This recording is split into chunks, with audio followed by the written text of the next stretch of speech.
Listen to me very carefully because what I am about to tell you is going to save some of you from financial disaster, and for others it is going to be the wake-up call you need to protect your wealth.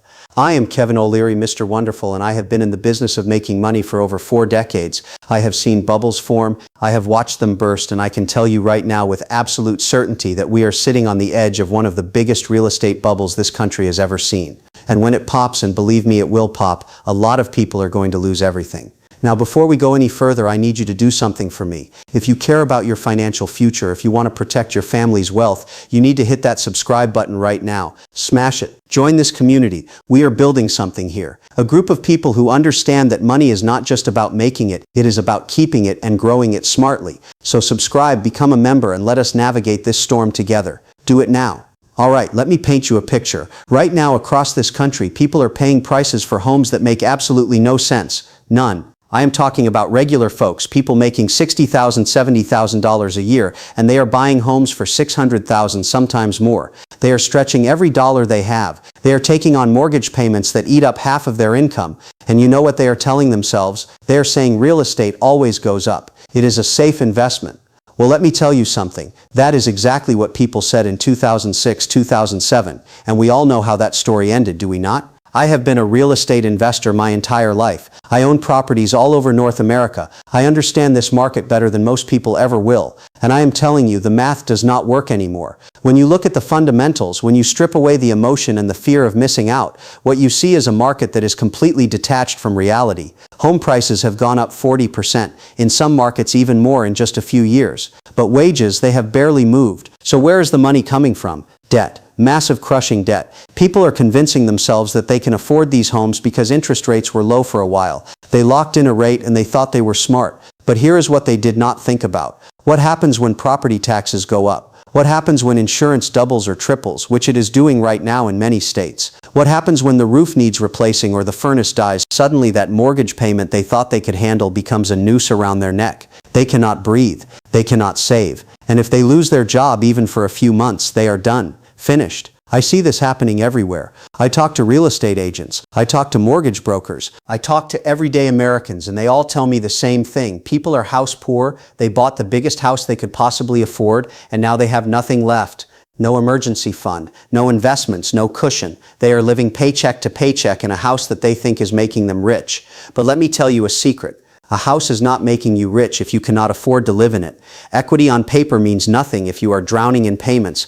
And it is not just individual buyers who are in trouble. The entire system is over-leveraged. You have investors, big institutional investors who bought up tens of thousands of homes during the pandemic. They thought they could rent them out, flip them, make a fortune. But now the rental market is softening. People cannot afford these high rents anymore. They are doubling up with roommates. They are moving back in with family. So these investors are sitting on properties that are not generating the returns they expected. And when the numbers do not work, you know what happens? They sell. And when everybody tries to sell at the same time, prices collapse. This is not fear-mongering. This is math. This is economics. When prices rise faster than incomes, when debt levels explode, when affordability disappears, you get a correction. It is inevitable. The only question is when and how bad it will be. And I am here to tell you the signs are everywhere. Inventory is starting to pile up. Homes are sitting on the market longer. Sellers are having to drop their asking prices. The cracks are forming. Now some of you are probably thinking, Kevin, you are being too negative. The economy is strong. People have jobs. The stock market is doing well. And you are right for now. But here is what you need to understand.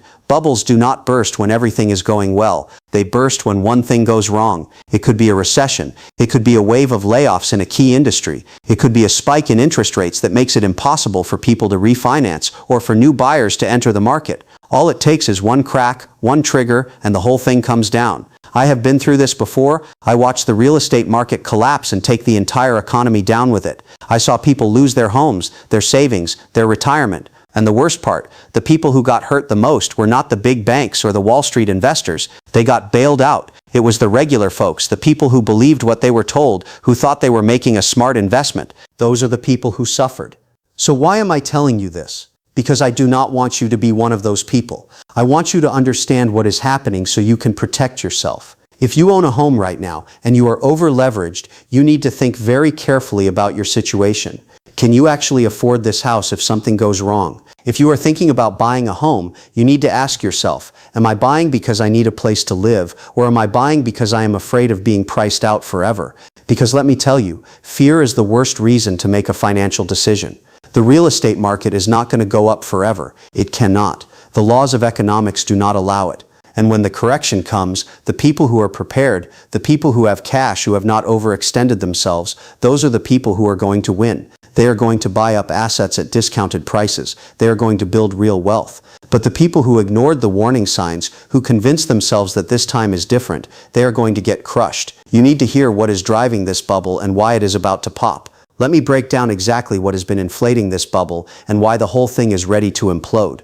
You need to understand the forces at play here, because when you see how this machine works, you will realize just how fragile it all is. This is not some complicated mystery. This is simple cause and effect, and the effect is going to be brutal. First, let us talk about the money supply. During the pandemic, the government flooded the economy with cash, stimulus checks, expanded unemployment, loan forgiveness programs. Money was everywhere. And what did people do with it? Some of them saved it, sure, but a lot of them decided it was time to buy a house. Suddenly you had millions of people with cash in their pockets competing for the same limited supply of homes. Economics 101. When demand goes up and supply stays the same, prices explode. And that is exactly what happened. But it was not just regular buyers driving up prices. You had the Federal Reserve keeping interest rates at basically zero for years. Zero. Do you know what that does? It makes borrowing money essentially free. So investors, big money investors, they borrowed millions, tens of millions, hundreds of millions of dollars at almost no cost. And they went on a buying spree. They bought single-family homes, condos, apartment buildings, everything. They were not buying to live in these places. They were buying to rent them out, to flip them, to squeeze every dollar out of them. And when you have that kind of institutional money competing with regular families trying to buy their first home, the regular families lose every single time. Then you had another factor, remote work. When the pandemic hit and everyone started working from home, people realized they did not need to live in expensive cities anymore. They could move to the suburbs, to smaller towns, to places where they could get more space for less money, or at least that is what they thought. So you had this mass migration of people leaving places like New York, San Francisco, Los Angeles, and flooding into places like Austin, Nashville, Boise, Phoenix. And what happened? Those markets went absolutely crazy. Homes that were worth $300,000 suddenly were selling for $500,000. It was a feeding frenzy. Now here is where it gets interesting. All of these buyers, whether they were regular folks or big investors, they were making decisions based on one critical assumption. They assumed that the conditions that existed at that moment would continue forever. Low interest rates forever, remote work forever, government money forever, rising prices forever. But in business, in investing, in life, nothing lasts forever. The conditions always change. And when they do, the people who were not prepared get wiped out. So what changed? Everything. The Federal Reserve realized they had created an inflation problem. Prices were going up on everything, not just houses, food, gas, cars, everything. So they did what they had to do. They started raising interest rates. And they did not just raise them a little bit. They raised them faster and more aggressively than they had in decades. Suddenly, borrowing money was not free anymore. Mortgage rates went from 3% to 7-8%.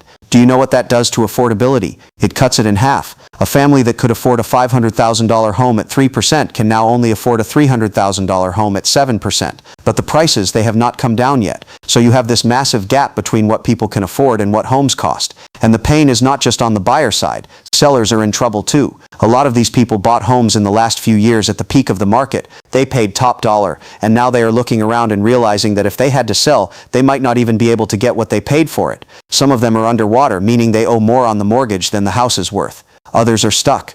They cannot sell because they would take a loss. But they also cannot afford to keep the house because their expenses have gone up. Property taxes have skyrocketed in many areas. Insurance, like I said before, has doubled or tripled in states like Florida, Texas, California. People are trapped. Let me tell you something about trapped sellers. They are dangerous not to anyone else but to themselves. Because when you are trapped, when you are desperate, you make bad decisions. You hold on too long, hoping the market will turn around. You drain your savings trying to keep up with payments. You borrow more money. You put it on credit cards. You dig yourself deeper and deeper into a hole, and eventually you have no choice. You have to sell, usually at the worst possible time for the worst possible price, or worse, the bank forecloses and you lose everything. This is the cycle. This is how bubbles destroy lives. Now let us talk about the investors, the big institutional players. These guys are smart. They have armies of analysts. They have access to the best data, and they can see what is coming. And you know what they are doing right now? They are quietly starting to exit. They are not dumping everything at once, because that would crash the market and they would lose money. But they are selling slowly, strategically. They are getting out while they still can. And when the big money starts leaving, you better believe it is a sign. These guys do not stick around for the crash. They get out early. They protect their capital, and then they come back in after the crash to buy everything at bargain prices. That is how wealth is transferred from the unprepared to the prepared. You also have to consider what is happening with new construction during the pandemic. Building new homes became incredibly difficult. Supply chains were broken. Lumber prices went through the roof. Labor was hard to find, so builders could not keep up with demand. But now a lot of those supply chain issues have been resolved, and builders are ramping up production. You are going to see a lot more inventory hitting the market in the next year or two. And when supply increases and demand is falling because people cannot afford the payments, prices have to come down. There is no other outcome. Here is another thing nobody is talking about. The quality of buyers in this market has deteriorated significantly. When money was cheap and easy to get, lenders were giving mortgages to people who had no business buying a home. People with shaky credit, people with unstable income, people who put down tiny down payments or no down payment at all. These are not strong buyers. These are weak buyers. And when the economy gets tough, when layoffs start happening, these are the first people to default. And when defaults start piling up, when foreclosures start hitting the market, that is when the real carnage begins. I have seen this movie before. It is the same story every time. Easy money creates a bubble. Everyone thinks they are getting rich. Then the money gets tight. People cannot afford their payments. Defaults rise. Inventory floods the market. Prices collapse. And everyone stands around asking, how did this happen? How did we not see this coming? Well, let me tell you, some of us did see it coming. We always see it coming. But nobody wants to listen, because it is not what they want to hear. The truth is, most people do not understand risk. They think risk is something that happens to other people. They think they are special, they are different, they are smarter. But risk does not care who you are. Risk is mathematical. It is statistical. And when you take on too much debt, when you over-lever yourself, when you bet everything on the assumption that prices will keep going up, you are not being smart. You are being reckless. And the market punishes recklessness every single time. You need to understand what happens next and how to protect yourself before it is too late. So what happens when this bubble finally pops? Let me walk you through it step by step, because understanding the sequence of events is critical if you want to position yourself to survive and even thrive when this thing goes down. And make no mistake, there will be opportunities in this crisis, but only for the people who are prepared, who have cash, who have not overextended themselves. Everyone else is going to get destroyed. Here is how it starts. You are already seeing the early warning signs. Homes are sitting on the market longer. In a hot market, houses sell in days, sometimes hours. But now you are seeing properties sit for weeks, months. Sellers are getting nervous. They start dropping their asking prices 5%, 10%, trying to attract buyers. But the buyers are not there because they cannot afford the payments at these interest rates. So inventory keeps building up. More and more homes for sale, fewer and fewer buyers. This is the beginning of the end. Then you get the first wave of distressed sellers. These are people who absolutely have to sell. Maybe they lost their job. Maybe they got divorced. Maybe they have an adjustable rate mortgage that just reset and their payment doubled. Whatever the reason, they are desperate. They need to get out now. So they drop their price aggressively. They take whatever they can get. And when one house in a neighborhood sells for significantly less than the others, it sets a new comparable price. Suddenly, every other house in that neighborhood is worth less too. This is how the contagion spreads. As prices start falling, you get a psychological shift. People who are thinking about buying decide to wait. Why would you buy today if you think prices are going to be lower next month? So demand drops even further. And people who own homes and were thinking about selling, they start to panic. They realize they are losing equity every day. Some of them rush to sell before prices drop more. Others decide to hold on and hope it will turn around. The ones who sell, they add to the inventory problem. The ones who hold on, many of them are going to regret it. Now the banks start to feel the pressure. When you have a wave of defaults and foreclosures,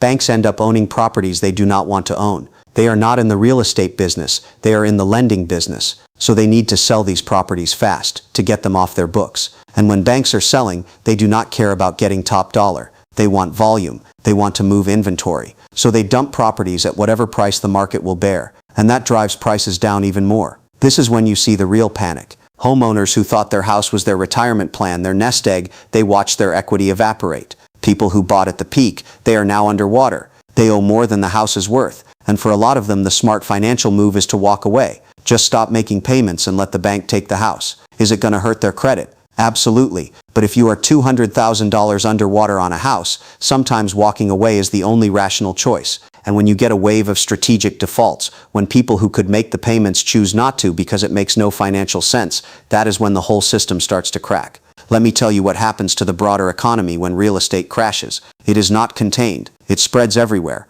Construction workers lose their jobs. Real estate agents lose their income. Mortgage brokers, home inspectors, appraisers, title companies, all of these people depend on a healthy housing market. When home sales dry up, they are out of work. Then you have all the businesses that depend on people buying homes, furniture stores, appliance stores, home improvement stores. They all take a hit. And when all of these people are losing their jobs or their income, they stop spending money on other things. They stop going to restaurants. They stop taking vacations. They cut back on everything. And that slowdown spreads through the entire economy. This is exactly what happened before. The real estate crash did not stay in real estate. It took down the banks. It took down the stock market. It caused a global recession. Millions of people lost their jobs who had nothing to do with real estate. That is how interconnected everything is. And the scary part is the bubble now is even bigger than it was back then.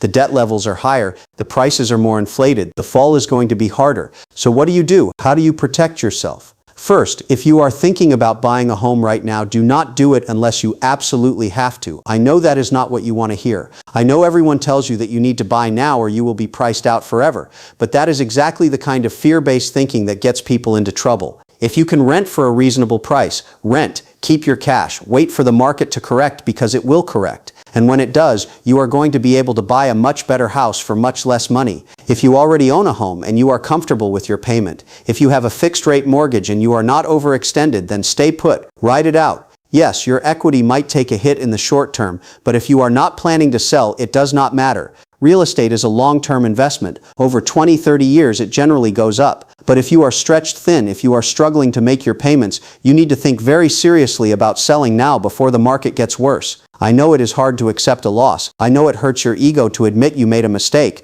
but I would rather see you take a small loss now than a catastrophic loss later. For investors, this is where it gets interesting. If you have cash, if you have been sitting on the sidelines waiting for an opportunity, your time is coming. When this market crashes, there are going to be incredible deals everywhere. Foreclosures, short sales, desperate sellers willing to take pennies on the dollar just to get out. This is when generational wealth is created. But you have to be patient. You have to wait for the bottom. Do not try to catch a falling knife. Let the market hit bottom. Let it stabilize. And then go in and buy everything you can. The key to surviving any financial crisis is the same. Liquidity. Cash is king. If you have cash, you have options. You can wait. You can negotiate. You can take advantage of opportunities. But if all your money is tied up in an overpriced asset that is dropping in value, you are stuck. You are at the mercy of the market. This is why I have always preached diversification. Never put all your eggs in one basket. Never bet everything on one asset class. Spread your risk. Protect your downside. I also want to talk about the mental and emotional side of this because it is just as important as the financial side.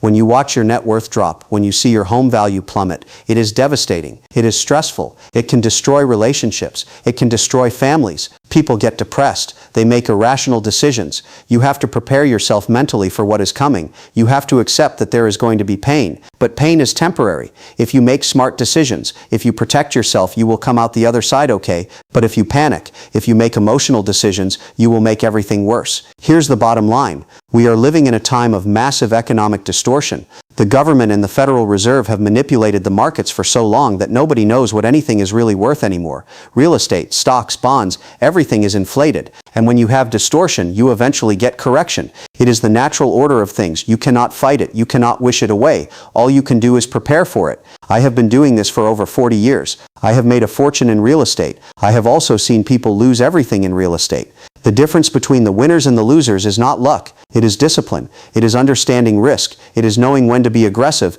and when to be cautious. And right now, this is a time to be cautious. This is a time to protect your capital. This is a time to be smart, not greedy. So I want to leave you with this. Do not be a victim. Do not be one of those people who looks back in a few years and says, I should have seen it coming. You are seeing it right now. I am telling you right now, the real estate bubble is going to pop. The only question is whether you are going to be ready for it or whether you are going to get crushed by it. The choice is yours. If you found this valuable, if you understand the importance of what we just talked about, I need you to do something for me. Hit that like button, subscribe to this channel, become a member. We are building a community of smart investors, people who understand that protecting your wealth is just as important as making it. Share this video with your friends, with your family, with anyone who owns a home or is thinking about buying one. They need to hear this message and leave me a comment. Tell me what you think. Tell me what you are seeing in your local market.